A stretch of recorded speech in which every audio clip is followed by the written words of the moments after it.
Hey, welcome back to Crimes and Closets. This is Beth in my closet in North Carolina. And this is Christy in my closet in St. Louis, Missouri. People know. They know where you're from now.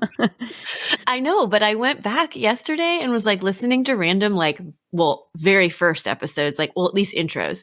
And I used to say St. Louis, Missouri. Uh-huh. Yeah. At some point, I just cut the Missouri out. We got comfy and lazy. Yeah. Well, I don't want to say lazy. I just want to say comfortable. We were just kind of okay, sounds more natural or something. I don't know. Anyway, it's Those interesting. Beginning or early episodes are funny. I listened back to one or two little snippets. Did you listen to the Michelle Young one? I did. That was the very first one. It's and that hey girl, hey. Yes, because that was we didn't even say, hey, this is, it was hey girl, hey. It's that's so funny. It's awkward and funny and cute, and I like it. And we've come really far. Hey girl, hey. See how far we've come? We have come very far. You just don't say it right at the beginning anymore. True. Yes, exactly. Yeah. Well, okay. So it's Happy New Year. Yeah. I mean, we had the live and we said it on the live and everything, but we're here. Happy New Year for a crime. Finally, gosh. Yeah. It's been a long break. See, I feel like it has, but it hasn't. Because really, we did have one last week. Right. Not last week, but the week before. So, but we have not done this in a while, recording and whatnot. So we didn't need to do an intro last week, all that jazz. So yeah, it's been a while. I know. It's good to see ya. I just got my hair did. I know. It looks very nice. Thank you. I covered up my grays. So I have dye. I dyed my hair for the first time in my entire life. I know. It's so crazy. Big day. I know. It's I stopped and you started. Yep. I knew this was going to be my year. I told everybody, I'm 2022 is my year, man. I'm not going to make it through 2022 with the grays. I have to, something has to. You started it. You didn't just get halfway through and you're okay. You were nope, I'm doing it right now. I just so happened to have a hair appointment and she just so happened to have to postpone it a little bit because she had the COVID. And so when she said, can we reschedule? I was like, yes. And can I add on a service? May I pay you more money? Oh, Lordy Pete. That was shocking. I was shocked. I see why you're a quitter. Well, I mean, I was doing it myself, but I did it one time in the salon, which I really liked it because she did a really good job. But it was $30 because she was learning. I went to a student and I signed up for And so I was but I'll never do this for real. I did it for real. Yeah. My hair smells amazing. I bet. That fresh washed, fresh smelling, fresh blowout. Yeah. I'm going to have to go somewhere. You should. It's Thursday. It's a new Friday. Okay. Let's talk about a crime and quit talking about my hair. Okay. I'm ready for it. Okay, good. Here comes one.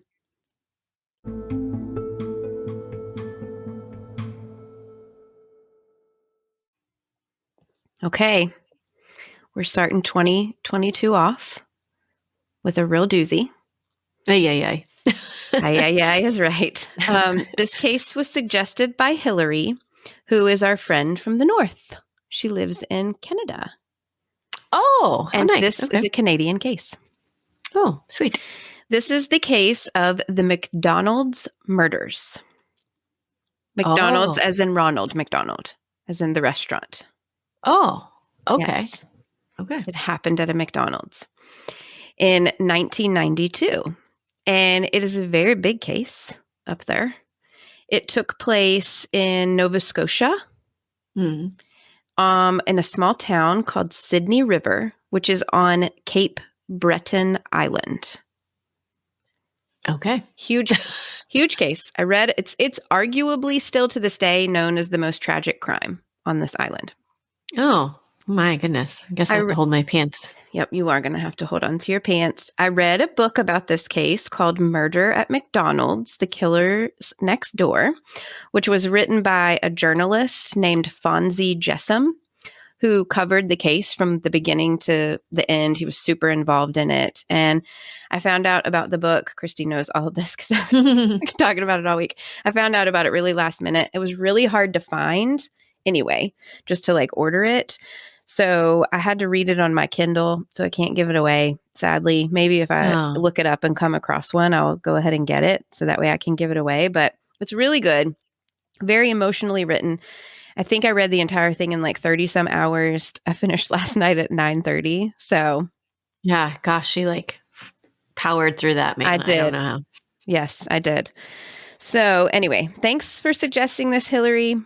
Here's your case. The case involves a lot of people. There are 4 victims and 3 murderers. So it's going to be a little bit longer, and I'm going to throw a lot of names at you at first. So try to stay with me. I hope everybody is awake. I've got my pencil. I'm ready to take notes. That's right. Okay. So in the small area of Sydney River, Nova Scotia, there were 3 friends. We have Derek Wood, who was 18 years old, who met another 18-year-old, Darren Muiz, in high school. So Derek and Darren both go to high school together, both 18. Darren had recently dropped out of high school. And I'm not sure about Derek. I don't know if he graduated before or if he was still in school or whatever, but they both went to the same high school. They met. They both lived what is described as an aimless life. So they're 18 years old. Neither of them had very much. And they didn't really have any career ambitions or like a path. They didn't know what they wanted to do with their life. I probably would go as far as to say that they didn't really care what they did with their life. They both would go out at night. They would hang out at pool halls and coffee shops. And it's said that they would stay out until like 5 or 6 in the morning, then sleep all day till 3 or 4, wake up, rinse, repeat, go out again every single day. So Darren lived with his parents. Derek was raised by a single dad, but it didn't seem like he really lived in one place, which is why I think he was not in high school at the time, too. He would stay with his dad some, but he also stayed with his brother and his cousin some, too. So one night while out super late, they met a 23-year-old man named Freeman McNeil. Freeman, a little bit older, he seemed to have been living a similar lifestyle as Derek and Darren. He would stay out all night. He would sleep all day. He had previously, or I don't know if it was this is something he used to do or if he off and on still did it, would work as a private security officer. But it didn't seem like he was working at the time that they met. And because he didn't really do anything, but I think he was on some kind of government assistance as well. So we would get a little bit of money from that. And Freeman had a car. So they were like, cool, this is our friend with the car. They would spend their nights driving around, playing pool, playing like arcade games or video games or whatever, slot games, stuff like that. They would hang out in parking lots, hang out in coffee shops all night long. So you get their vibe. So in early 1992, Derek got a job at the local McDonald's in Sydney River. Derek's coworkers liked him well enough, but they did say that he was like a bit strange. He was definitely on the outside of the group. Like he wasn't really a part of their group. He was still kind of weird and, didn't fit in. And it seemed like during this time that Derek and his 2 friends were feeling really restless and like frustrated with their life. They felt like they had no future. They were kind of stuck, and they really started to think that they had nothing to lose. So they decided that they wanted to rob a place to get some quick money and use the money to possibly kickstart their life, move somewhere, whatever. Wow. Okay. One day while Derek was at work, he noticed a basement door at the McDonald's that no one ever used. So he starts thinking, I could prop that door open somehow and then sneak in that door and rob this place. And he was thinking there's probably some big money in this safe at McDonald's because, McDonald's sells a lot of French fries. So I bet they have around $200,000 in that safe. So Derek, is that what he thought? That's what he thought. He was like, I think there's probably about $200 in that safe. So $150,000, $200,000. There's some money in there. So he tells his friend friends, Freeman and Darren, and the three of them, they're all in. They're like, yeah, that's what we should do. That'll be that quick money that we'll need. We'll rob the McDonald's. Sounds super smart. Yeah. So they decided that they probably needed a fourth person to pull this off. So they start working on a plan. They're like, we're going to figure out a plan, and then we're going to figure out all the pawns we need in this plan. So Derek would prop the door open at the end of his shift. No one used that door, so no one would notice it being slightly opened after he left. They would wait until the restaurant closed, so no customers would be there, but employees were always there. Mm-hmm. So like how it would work is the restaurant would be open for whatever hours. Then there would be employees there a couple hours after that closing down the restaurant. And before they left, the next shift would be coming in to prepare it for the next day's opening. Oh, so there's literally always somebody. Always someone there 24 hours, but it's not open 24 hours. So what they were going to do was break in that crossover of when the restaurant closes, but there are some employees still there closing it down before the other employees come in to take over. That was their plan. Okay, so they would break in through the prop door. Darren and Freeman would go in and surprise any employees that were there and restrain them. Derek would then go upstairs and break into the safe and get the money. Okay. So they thought they needed a fourth person there to stand by that door in case anyone tried to escape. So like if Freeman and Darren weren't able to, because there was only two of them and they didn't know how many employees would be there for sure. So they're thinking if one of the employees tries to run out, then we've got another person there at the door to stop them. Okay. So they start thinking of who they can pull in to be their fourth, and they ask around and put feelers out to people. Which I don't even know how those conversations went, but I think it was more like, hey man, wouldn't it be nice to have some fast money? And just saw people's reactions. Mm-hmm. And finally, Freeman asks this guy who hangs out at these late night spots with them. His name is Gary in the book, but that's not his real name. Oh, okay. It's been changed. So Freeman tells this Gary that it's their plan to rob the McDonald's. He explains the plan, tells them how they're going to do it. And he's like, we're going to rob it. Nobody's going to get hurt. We'll get some fast money. All good. But this guy is kind of on the fence about it and ultimately is like, I'm out. I don't want to be involved. I don't want to do it. So Derek, Darren, and Freeman decide that they're just going to have to do it without him. We're just going to have to do it with us three. We're all in here. We've got a plan. We'll figure it out. We'll do it. And Gary's not going to tell on them? Gary's just like, he doesn't believe they're really going to do it. He's like, whatever, guys. I don't even want to talk about this anymore. I'm out. This is crazy. Like, y'all crazy. Right. So I don't know that he took him seriously entirely, but either way, he was like, stop talking to me about this. So on May 6th of 1992, Derek works a shift at the McDonald's. Just before he leaves, he goes down to the basement and changes out of his uniform. And while he's down there, he props open the door with a bag, like a backpack, his backpack. Mm-hmm. So then Freeman picks him up from work and they meet up with Darren. They put on 2 layers of clothing. So they had like regular clothes on and then they put another complete layer of clothes on over top. So that if there's any fibers that get off or whatever, they can take those clothes off and like discard them. I think they're thinking that they're going to be able to cover up evidence. Yeah. Also, I was thinking that if when they left and the employees that were there called the cops and said what they were wearing, they could easily take something off and they wouldn't, be seen. True. That's right. So Freeman had taken a .22 caliber pistol from his girlfriend's father without him knowing.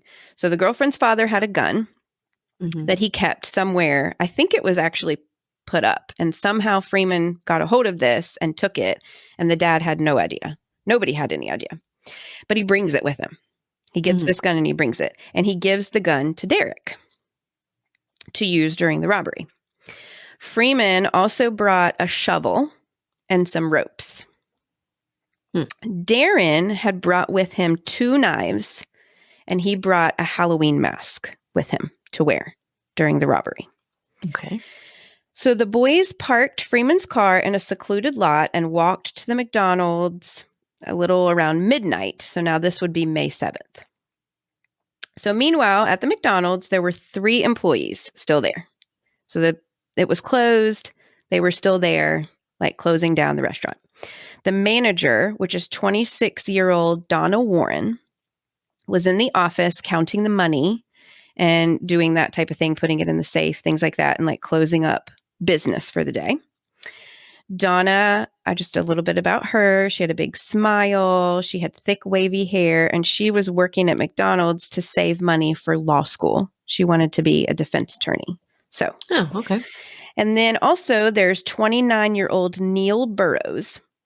Neil worked as like a cleaner, like a janitor and maintenance person, and he was there cleaning the kitchen to get it ready for the next morning. So he was cleaning up everything in the kitchen from the day before. Mm-hmm. Neil was very handsome. He always like dressed to the nines, and he was married and had a 3-year-old son. So his wife worked at a salon during the day, so he would work the night shifts so that he could take care of his son while the mom worked during the day. Mm-hmm. So really good dad, good guy. Then there was also 20-year-old Arlene Mcneil. Arlene had actually finished her shift and had gone downstairs to the basement to change out of her uniform, but she was waiting around for Donna to finish up because the two of them, when they worked like late night shifts, they would always leave together. So, just for like safety reasons and stuff. Mm-hmm. So while she was downstairs waiting, there was a birthday party, a kid's birthday party on the schedule for the next day. And she was gathering up and organizing some of the party supplies for the kid's birthday just to help out because she was there. She was like, I'm not doing anything. I'm just going to be nice and help.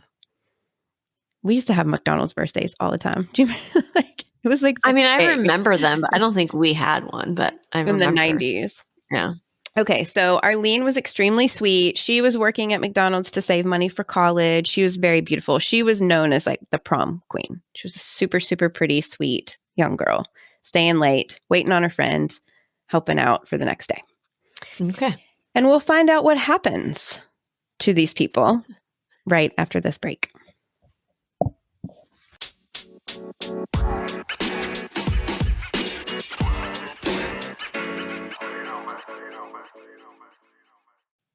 So just after midnight, the 3 men, Derek, Darren, and Freeman, approached the basement door at the McDonald's. All 3 men were wearing gloves.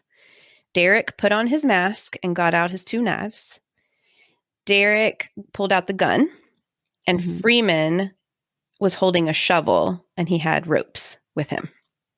So they all snuck in the slightly open door, and this is hard to hear. I'm just going to tell you this. I'm going to tell you what happens, and I just want to trigger anybody before I get started because it's gruesome. So by the time the men had gotten to the basement door, Donna had come downstairs to meet Arlene. So remember, Arlene's in the basement. She changed her clothes. She's getting party supplies, waiting on Donna. So Donna came down. Hey, I'm all done. You ready to go? What's up? And the 3 men come in and completely surprise them. So at first they were scared because there's this weird guy in a mask. And then Donna recognizes Derek, who had just been there a few hours before working with them. And she was like, what's going on, guys? Is this a joke or something? Like, what are you doing here? What's going on? And out of nowhere, all of a sudden, Derek raised up the gun and shot Arlene in the head. Oh my gosh. Blank in the head, out of nowhere. Remember, they just came to rob the place. They were going to restrain people. So she fell face first on the floor. She's severely injured, but still breathing. Holy cow. The other 2 men stood there, stunned, they say, for a second. And then all of a sudden they were like, well, I guess this is what we're doing now. And Freeman yells, hurry up. Let's hurry up. So Derek and Darren run upstairs while Freeman stays down with the shot Arlene and Donna. I'm sure Donna's freaking out. Yes, she is. She's trying to help her friend because she's still alive and she's freaking out and all this stuff. Anyway, so Neil was upstairs in the kitchen cleaning a sink. He's the one who was cleaning the kitchen for the next day.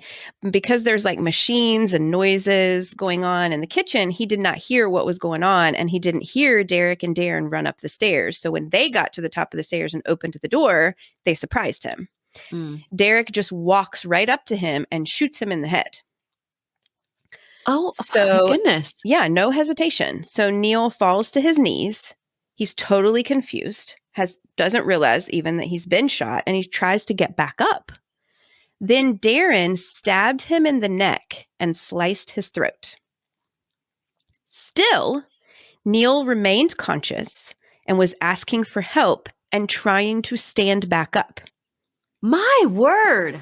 So Derek then runs downstairs to see about the two women, Donna and Arlene. He sees Arlene like laying on the ground, and he grabs Donna and forces her back up the stairs to the office at gunpoint to open the safe. Freeman follows after him. He just leaves Arlene there. They think she's dead probably. And he comes up the stairs and he comes into the kitchen and he sees what's going on with Darren and Neil. And Darren yells, "The guy won't die. Derek shot him and I cut his throat and he still won't die." Oh. So Freeman took the shovel and hit Neil on the head, knocking him to the floor. Oh my goodness. Okay. Still, Neil was alive. Well, He's asking for help. He's so confused. I mean, this is so ridiculously brutal. Like, dudes. How did it go from we're going to rob this place to all of a sudden we have killed and brutally beaten people? And you were going to ask that the entire time. Okay. So meanwhile, in the office, Donna opens the safe for Derek. And as soon as she stood up to turn around, he shot her in the back of the head. She spins around and then he shoots her again through the eye. This is really intimate, what's going on here. This is ridiculous. So Derek cleans out the safe and went back into the kitchen to get the other two men and saw that Neil was still alive. So he shot him one last time in the head, which finally killed him. Oh, Neil. Dude, gosh. He suffered. That poor man. Yeah. So by this time, it's around 1 o'clock in the morning, and the men decide that they need to get out of there. They got the safe money. We got to go. So they run to the back door of the kitchen. When they opened the door, there was a man standing there. Like waiting. He looked like he had been waiting there. This was 27-year-old Jimmy Fagan. Jimmy was coming into work for his shift, but he was coming in early because he wanted to visit for a few minutes with Neil and his other coworkers. They were friends of his. And so he was coming in a little bit early, like to hang out and, I'll help out a little bit. Jimmy had taken a taxi there and the taxi had just dropped him off. And he had apparently come to the back door, knocked on the back door because it was locked for them to let him in and was just waiting for them to let him in. Had no idea what was going on inside the restaurant. He didn't hear gunshots? Apparently not. I mean, maybe he just got there right in the in-between times or something. I don't know. But Jimmy, he's known as a comic relief with his family and friends. He was normally a landscaper, but was working at McDonald's during an off season. So that, just to earn some money while there wasn't really any landscaping work to be done. So Jimmy obviously startles the men. He's startled. And as they open the door and he's like, whoa, what's going on? And someone yells, shoot him. Freeman then grabbed the gun and shot Jimmy in the head. Oh my goodness, Jimmy. Jimmy falls. The three men then run off into the night towards their car. Lord have mercy. Yes. I'm speechless. I'm speechless. That was a lot. So, okay. So the taxi driver who had just dropped Jimmy off was pulling slowly out of the parking lot when he heard what he thought was a firecracker, like a pop noise. So he kind of turns around and then he sees two men running out of the kitchen door and into the woods. So he was like, whoa, what happened? What was that noise? Why are they running? What's going on? So he kind of circled back around to where he dropped Jimmy off and he saw Jimmy's body laying outside the door. So he's in his cab. It's 1992. He doesn't have a cell phone. So he radios for help on his, like, the little cabby CB radio, and is like, somebody needs to call the police. There's a guy here. I think he was shot. I'm scared to get out. I don't know if anybody else is here. I don't have a phone. I don't want to get out to use a payphone. I don't want to leave, this guy here or whatever. So anyway, other cab drivers call for help for him. They send help, whatever. So paramedics, first responders arrive, and they find Jimmy is the first one they find, who is outside the kitchen door, was still alive, but barely. So then they get help for him. They go in. Neil and Donna were both found, and they were both pronounced dead at the scene. As they're working the crime scene, Arlene was then found in the basement, still breathing, but severely injured. Jimmy and Arlene were rushed to the hospital as law enforcement tried to piece together this, like, gruesome crime scene and what had happened at this McDonald's. Right. So the three men, Derek, Darren, and Freeman, run to Freeman's car. Freeman threw the shovel he had used in a ditch near the car, and as they were pulling out, Derek realizes, oh crap, I left my backpack in the door. Oh, good heavens. So he jumps out of the car and is running. He's like, I gotta go get it. I'm freaking out. Y'all go on ahead. I've got to handle this. But when he went back to the McDonald's, he saw the taxi driver still there. And so he wasn't able to go back because he would have been seen. So he, like, goes off and is trying to just figure out a plan. So Freeman, because he's got to cover his tracks now. They know he was there. So right. Freeman and Darren go get on to the business of getting rid of the evidence. They go to a culvert, which is by, like, a creek or a river. They call it a brook, but I think that's like a river, which is near Freeman's house. Darren washes off the knives and threw one in the river, one in the woods. They discard the top layer of their clothing. They take their shoes off. They dump spent shell casings, and then they empty everything out of the car that was from the safe that wasn't money. Okay. So there was like a tin cash box that had money in it. So they threw that in the river. There was paperwork, and there were dozens of these tiny red change purses that McDonald's used to give out that had little gift cards in them. Do you remember them? And I'm going to try to find a picture to post, but they dumped all of this stuff in the river, and then they parted ways. Freeman washed the gun and put it back in his girlfriend's house where her father kept it. And then they counted the money that was taken from the safe, which totaled a whopping $2,017. Oh, gosh. All of that. A little less than they thought. Yeah, no kidding. Jeez. Killed all those people for $2,000. I mean, they shouldn't kill anybody for any amount of money, but yeah, not the $150,000, $200,000 they thought it was going to be. Right. So meanwhile, Derek, freaking out, decides that he's going to have to tell the cops that he was there. He's like, there's no way out. I was there. They're going to know. So he runs to a convenience store that apparently he was known to frequent late at night, and he calls the police. He tells the police that he had been working at the McDonald's and was staying late to hang out with his coworkers, and that he was at the back door of the basement smoking, had propped it open with his backpack because it would close if he, if he let it close, it would latch. So he's out there smoking, and he heard gunshots from inside and just took off running. He just left. He was fled, scared for his life. Okay. So the police say, okay, go home. Give us your address, give us your phone number, and we're going to come and we're going to question you. Because right now, they're still wondering if there's active shooters. They're looking for people, whatever. So, cool. So Derek also calls his cousin, which is the guy who was staying with him, and he called Freeman. But Freeman wasn't home because Freeman was getting rid of evidence. So he woke Freeman's mom up at like 2 o'clock in the morning. So then Derek kind of went walking. And he walked up a road, and there was like a roadblock. The police had the road blocked off because they didn't want anybody in the surrounding areas to be able to get away. So they were blocking off all the roads. And he kind of walked right up to the officer that was standing at the roadblock and was like, look, I was at the McDonald's. I was there. I worked there. This is what happened. I ran off.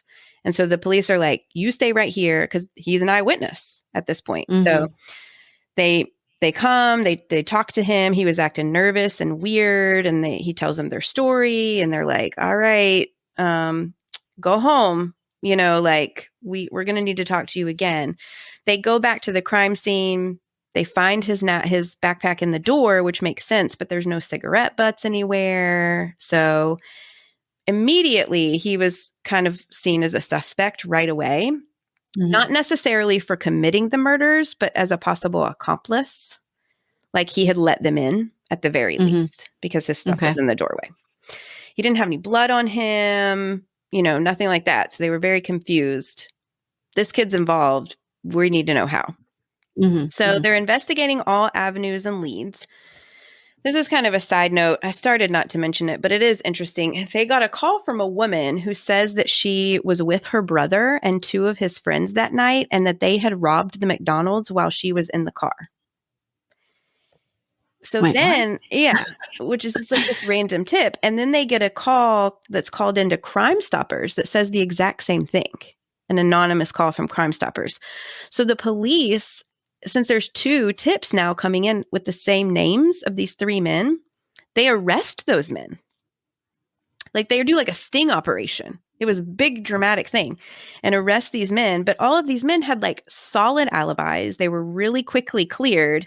And this woman ended up having like serious mental health issues. And she was later charged with like falsely reporting a crime. I don't know what that was about, but it was like, it's significant because it derailed their investigation from looking into the men that they should have been looking into. They like were preparing the sting operation for these 3 random people who somebody falsely reported. Did the same woman falsely report them in both?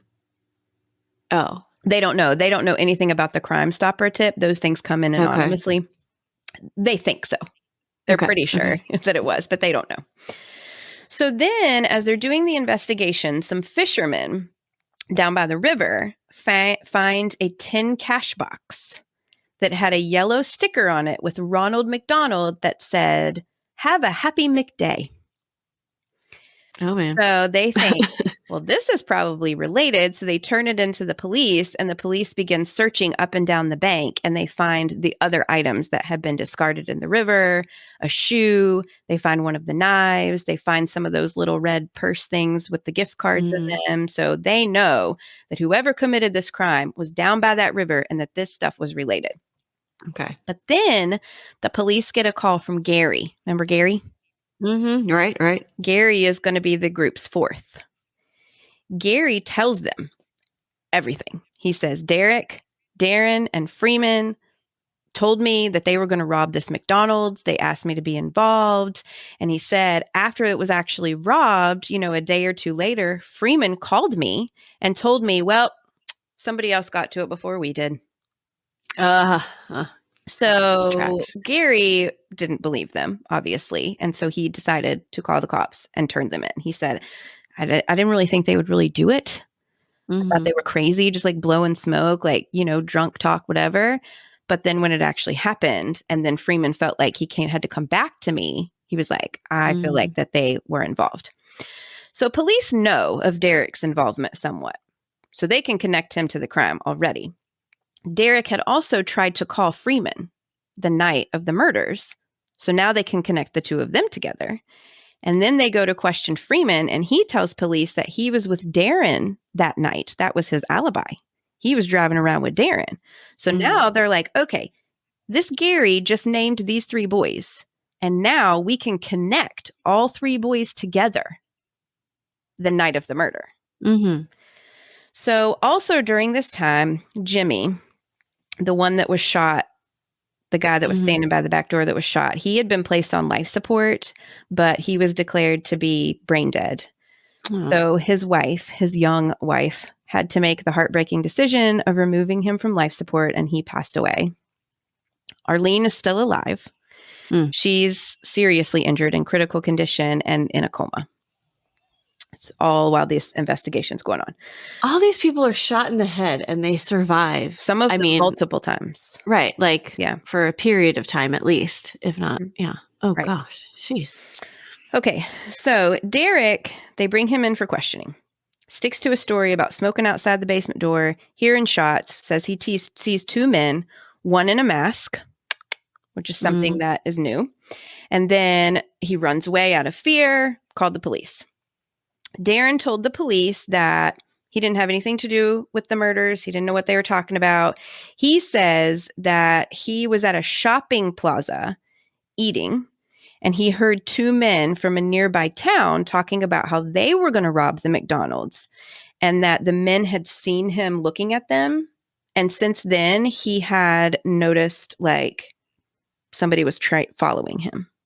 So he was fearful for his life and said that he was so afraid he had even attempted suicide because apparently they had done this crime and they knew that he overheard them talking about it. And so now he was, he also failed a polygraph test. Freeman also failed a polygraph test. And after that, they were like, dude, you failed. We know you have something to do with it. Derek called you. You were with Darren. You've been implicated. We found all this evidence in a river right by your house. You better start talking. Right. So Freeman, he starts to talk a little bit, but he tells police that he had been with Darren the night that it happened, that he'd seen him walking around town that night and had picked him up. And Darren told him that he and Derek and Derek's cousin, who Derek stays with sometimes, had robbed the McDonald's and killed the employees. So Freeman says that, right. So he's driving Darren around. Darren tells him all of this. He has nothing to do with it, but he implicates this innocent man, and having something to do with it. And he says that at one point when they were driving around, Darren was like, pull over right here. I got to get rid of some stuff. And pinpointed the river where all of the stuff had been located. Okay. So, they don't believe that he didn't have anything to do with it, of course, but he does know information about where evidence is and stuff like that. So this dude's involved. Like, we've got you. We have got all of you. Right. So once Derek finds out that Freeman was trying to wrongfully accuse his cousin, he's like, screw this. This is what happened. And he tells the truth. He says my cousin was not involved. He tells them where they can find the gun that Freeman had stole from the father. It was recovered. It was identified as the murder weapon. Darren at that point completely stopped cooperating. And on May 15th, all three men were arrested. So this happened May 7th. So by May 15th, they've got him. Oh, wow. Okay. Quick. All this happened so super quick. They were charged with the first-degree murders of Donna Wood and Neil Burrows, the second-degree murder of Jimmy Fagan, the attempted murder of Arlene Mcneil, robbery, and unlawful confinement. So Derek went on trial first and pled not guilty.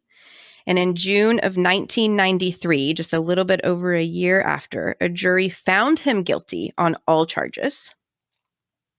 So 2 first-degree murders, 1 second-degree murder, robbery, and unlawful confinement. He was sentenced to the maximum sentence in Canada, which is 2 terms of life in prison with no possibility of parole for 25 years. Oh, okay.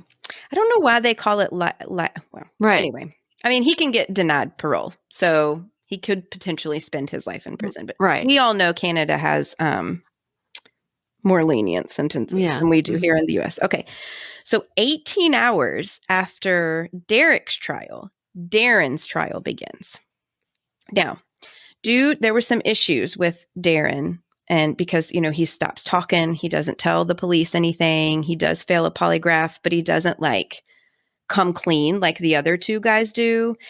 And so they're having a hard time trying to charge him with first-degree murder because they're not entirely sure if he actually killed anybody. So we know that he slit Neil's throat, but that didn't kill Neil. Oh. So we aren't sure if he fired any shots or things like that. Also, Darren wore a mask during the entire thing. So it is possible that they could argue that he did not intend for anyone to die and that he wore the mask so as not to be identified. Okay. I don't know about that. He had 2 knives with him. He used one of them. We know for sure. He hid all the evidence afterwards. I can't imagine that there were 3 guys and one of them was kind of in the dark and the other 2 weren't. Right. I have a hard time believing any of that, but from a legal standpoint, they are worried about putting him on trial for first-degree murder. Okay. So the Crown accepted a plea deal that was brought forth by Darren's attorney. Darren pled not guilty to first-degree murder and guilty to the second-degree murder of Neil and robbery. Okay. So as you can imagine, the victims of the families are all very upset about this plea deal, and they really felt like that Darren, like what I just said, they did not believe any of this bull hockey and its like legal technicalities. They feel like is not getting justice served for their family members, but he was sentenced to life in prison with no possibility of parole for 20 years. So instead of 25 years, he got 20. Okay. Freeman, he got a change of venue for his trial because they said that he wasn't going to be able to find an unbiased jury because the other 2 men had been convicted in such a small town. Okay. He was charged with first-degree murder, second-degree murder, robbery, and unlawful confinement, same as Derek. And he was also given life in prison with no possibility of parole for 25 years. So he got the same sentence, essentially, as Derek did. Derek got 2 life sentences. I think he just got 1. I'm not sure about that, though. Miraculously, a few months after the crime, Arlene woke up. Whoa. And she began a very long recovery process. She had no memory of the attack and sadly suffered from permanent and severe brain damage and physical disabilities. The community raised over $100,000 to help her with her medical expenses and like specialized care she would need. She actually attended some of the trials, and I saw pictures of it, and it's just, she's so brave. But she doesn't remember it. She doesn't remember anything about the attacks or anything.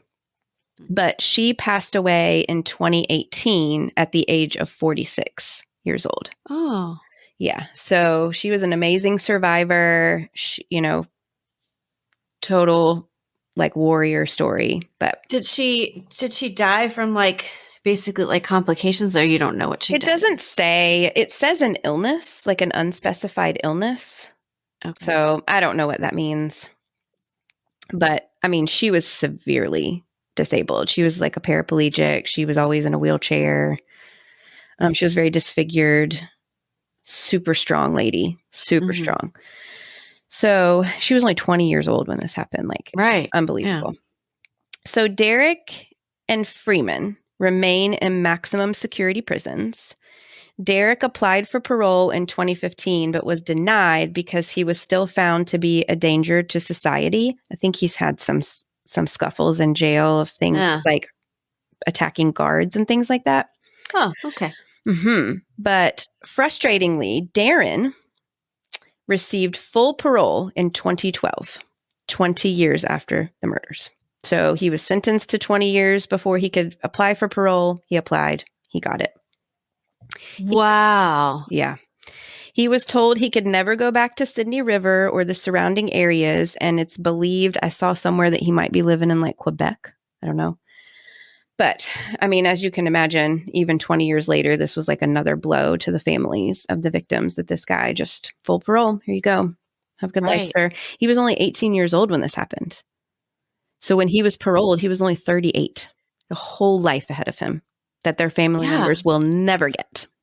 No, but how is he even going to, I mean, I don't know. I mean, like, it's such a gruesome thing that he did. Like, I don't know. Yeah. I mean, how do you even get a job? How do you come out of that?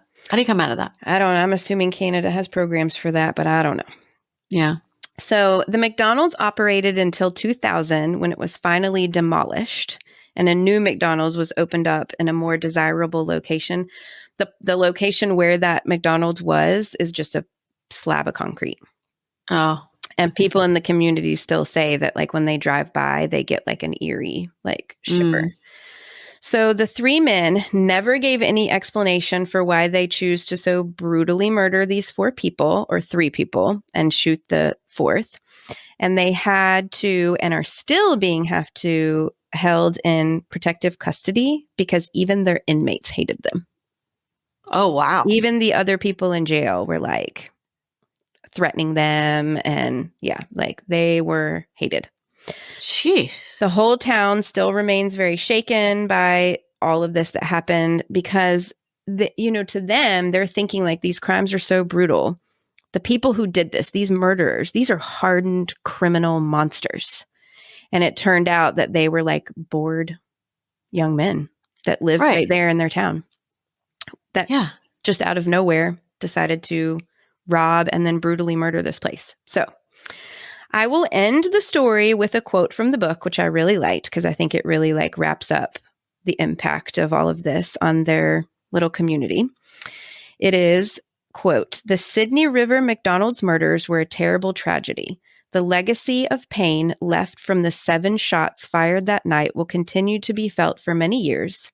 As Neil's son grows up with no father, as Arlene Mcneil grows old as a disabled adult, as the people who love all 4 victims continue to ask the question with no answer, and as those who loved the men convicted try to deal with their grief and ask the same question, why did it have to happen at all?" Gosh. And that is the story of the McDonald's murders. That's crazy. I've never heard that before. Never, me either. Ever. Holy cow. Why did it have to happen? That's a fair question to ask. I mean, why does any murder have to happen? But gosh, they went in, they said they were going to rob it and they end up, well, I mean, I guess when you take a gun and weapons anywhere. Yeah, I mean, some people don't believe that they did just go to rob it. Some people believe that they went to commit the murders. Some people believe that Derek got spooked and shot one of them, and then the other guys were like, group mentality. There's that thing, that psychological thing of when you're in a group and one person, you feel pressured or whatever to like do your part, and here we are. This is what we're doing now. So these are your coworkers, though. Yeah, they were. He knew them personally. And he was the master. I believe he was the mastermind behind it all. It certainly doesn't lessen what the other men did, but no, he had a personal connection to these people. He trapped them there. I mean, it was just, he knew they would be there. Yeah, it makes me wonder if he did go in with that intention and maybe didn't share that with the other 2, it's possible. For whatever reason he wanted to do this, but he's not even the one. I mean, he had the gun, but Freeman's the one that gave it to him. Right? Yeah. So maybe not. Yeah. I don't know. It's very sad. It's very awful and tragic. And it really changes my, how I'm going to enjoy those French fries from now on. No kidding. Gosh. I know. I'll think about it every time now. I mean, I'm glad that one doesn't, it's not a building anymore. That it doesn't exist, that one. Yeah. Some of the family members actually petitioned to have the building demolished. Yeah. And they also have done a lot of petitions about the Canadian justice system and getting harsher punishments for first-degree murder. People that are convicted of first-degree murder, which, yes. Right. Yeah. No this kidding. Has been a thing for quite a while. They believe in the rehabilitation of people, but I don't necessarily believe. I mean, I think it can happen, but not when it's like this. Right. And these were young kids. They had no previous criminal histories, had not been in trouble. It seems and it's scary. It seems like it's out of nowhere. So yeah. Anyway, good case. Gosh, yes. Yeah, good case. Thank you. Really glad to have that over with. I have been in the throes of these awful murders for 3 days straight. I know. So, gosh. Yes, thank you to Hillary for suggesting the story. Certainly not everyone I would have come across, I don't think. So, but I don't think it.